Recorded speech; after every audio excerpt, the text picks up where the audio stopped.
Assalamualaikum warahmatullahi wabarakatuh. Perkenalkan, nama saya Wilda Rizky Utasuhud dengan NIM 20041110221 jurusan Sosial Ekonomi Perikanan. Berikut ini adalah materi mengenai osmoregulasi dan urogenital.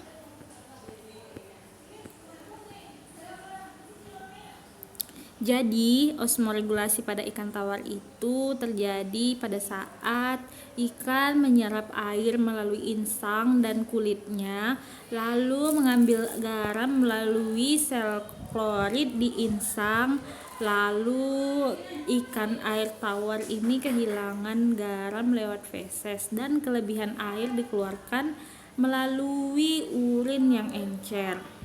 Sedangkan osmoregulasi pada ikan laut yaitu ikan laut mendapatkan air dan garam dengan cara minum dan menelan air bersama makanan. Lalu ikan laut kehilangan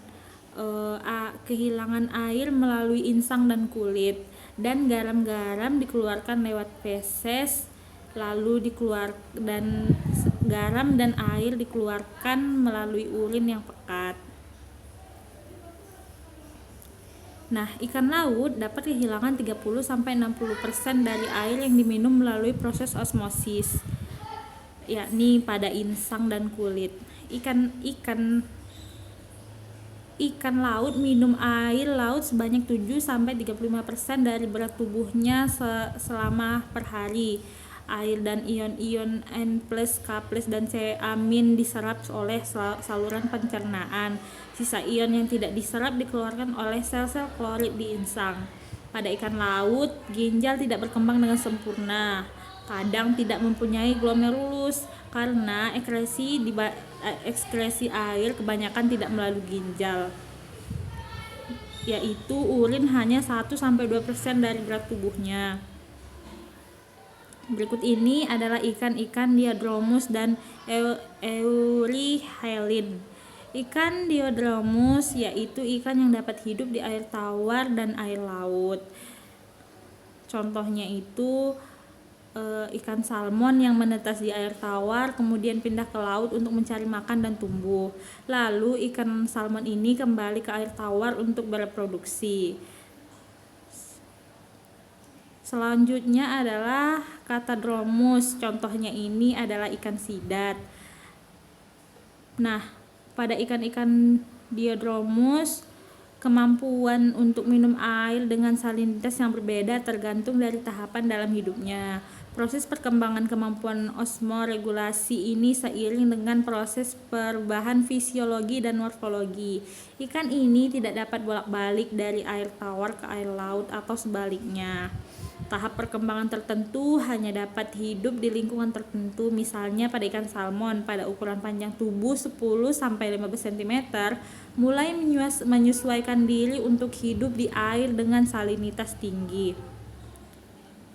Sedangkan sistem urogenital itu adalah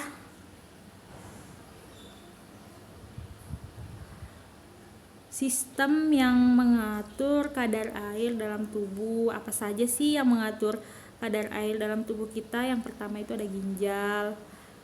Nah, struktur ginjal terdiri dari struktur dan cara kerja ginjal pada ikan bervariasi tergantung dari habitat di mana ikan tersebut hidup. Biasanya, ginjal berkaitan dengan sistem reproduksi dan sistem pembentukan darah. Bentuk ginjal itu lunak, memanjang di bagian dorsal dan rongga tubuh di sebelah ventral dari vertebrae, berwarna merah tua berpasangan. Bagian depan biasanya berfungsi untuk reproduksi, pembentukan darah atau jaringan limfoid dan hemopoietik. Bagian belakang untuk sistem ekskresi. Nah, struktur ginjal sendiri terbagi atas terdiri dari nefron atau tabula ginjal, lalu terbagi lagi menjadi corpuscula ginjal, tubula, capsula Bowman, glomerulus, lalu saluran yang membawa urin keluar dari ginjal. Nah, jenis ginjal sendiri ada pronepros dan opistonepros. Pronepros ini adalah bentuk ginjal primitif, contohnya ini terdapat pada larva ikan, terdapat saluran neprostome yang menghubungkan ginjal dengan rongga badan.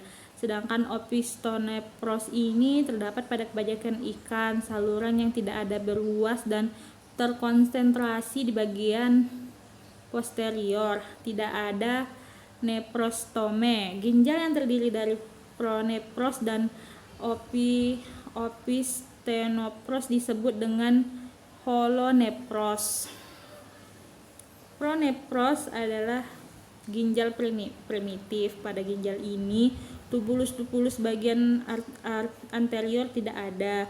Beberapa tubulus bagian tengah berhubungan dengan testis serta terdapat konsentrasi dan pelipat gandaan tubulus di bagian posterior.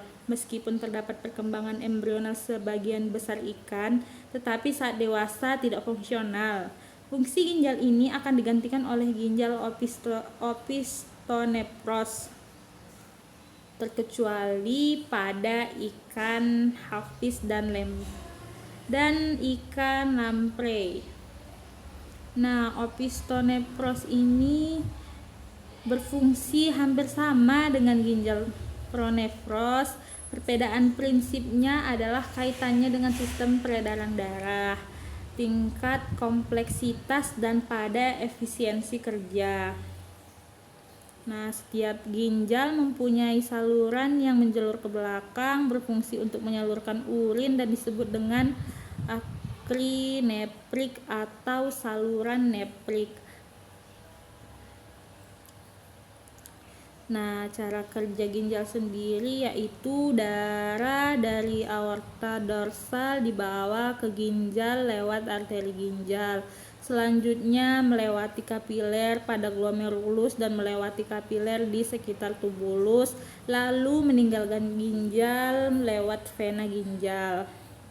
Nah, glomerulus ini merupakan filter yang menyaring plasma dan materi cair lain. Plasma dan materi ini memasuki ruangan dua antara dinding kapsula Bowman dan masuk ke tubula ginjal. Di sini materi-materi yang masih berguna akan diserap kembali dan yang tidak berguna akan dibuang bersama urin.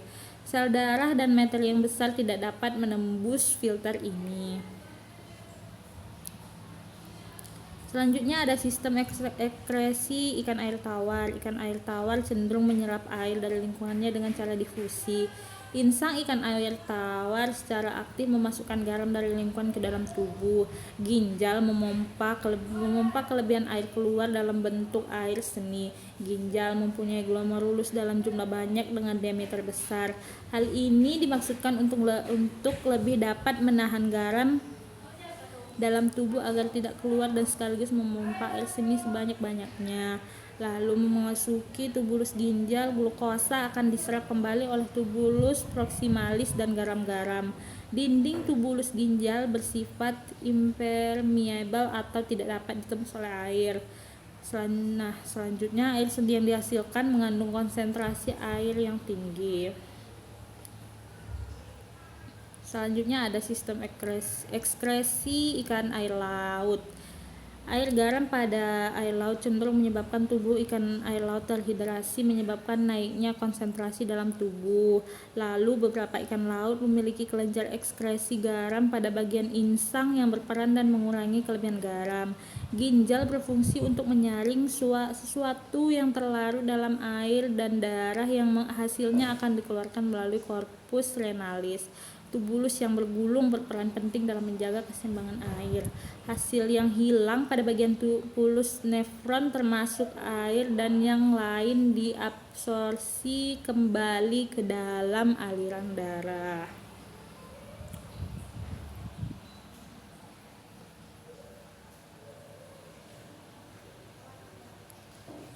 Sekian yang dapat saya sampaikan. Lebih dan kurangnya saya mohon maaf. Assalamualaikum warahmatullahi wabarakatuh.